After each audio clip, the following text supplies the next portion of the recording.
Hello സുഹൃത്തുക്കളെ, ജ്യോതിഷ് ബ്ലോഗറാണ്. നമ്മളെ കുട്ടിയത്ത് വലിയൊരു തീപിടുത്തം ഉണ്ടായി. 2:45 3 മണിയാവും. സമയം നമ്മൾ കറക്റ്റ് നോക്കുന്നില്ല. അപ്പം ആ പയ്യൻ എന്ന് പറഞ്ഞ മേളിൽ തീയത്തുന്നു നിമിഷ നേരം കൊണ്ട് കത്തി. അപ്പോഴത്തേക്ക് ഞാൻ ഷട്ടർ താത്ത് മേൽ തിരിച്ച് നോക്കിയിട്ട് വെളിയിൽ ചെന്നു.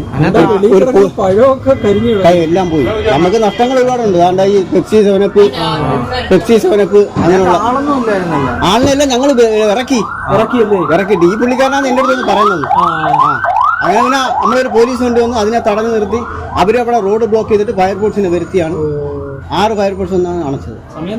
കറക്റ്റ് ഒരു 2:30 കഴിയും.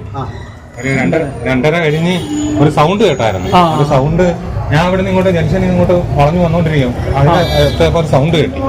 സൗണ്ട് കേട്ട് ഞാൻ ഇതിനെ നടന്നു വന്നോടനെ സ്മെല്ല് ഉണ്ടായിരുന്നു. അന്നേരം മേളിൽ നിന്ന് കത്തി ഒരു പീസ് വന്ന് എന്റെ ഫ്രണ്ടിൽ വീണു. ഒരു തകര ഷീറ്റ്. എന്തായാലും സുഹൃത്തുക്കളെ, ആളാപായമൊന്നും ഉണ്ടായിട്ടില്ല. പിന്നെ ഇതിൻ്റെ ഓപ്പോസിറ്റ് കച്ചവടം ചെയ്യുന്ന ചേട്ടന് കുറച്ച് നഷ്ടങ്ങളൊക്കെ വന്നിട്ടുണ്ട്. പല്ലാശുപത്രിയിലെ ചേച്ചി ഓക്കെയാണ്. ഞാൻ വിളിച്ച് തിരക്കിയായിരുന്നു. ആ ചേച്ചിയുടെ നമ്പർ മാത്രമേ എൻ്റെ കയ്യിലുണ്ടായിരുന്നുള്ളൂ. പിന്നെ ബാക്കിയായിരിക്കും ആളാപായമൊന്നും ഉണ്ടായില്ലെന്നാണ് നമുക്ക് ഇവിടെ നിന്ന് അറിയാൻ പറ്റിയത്.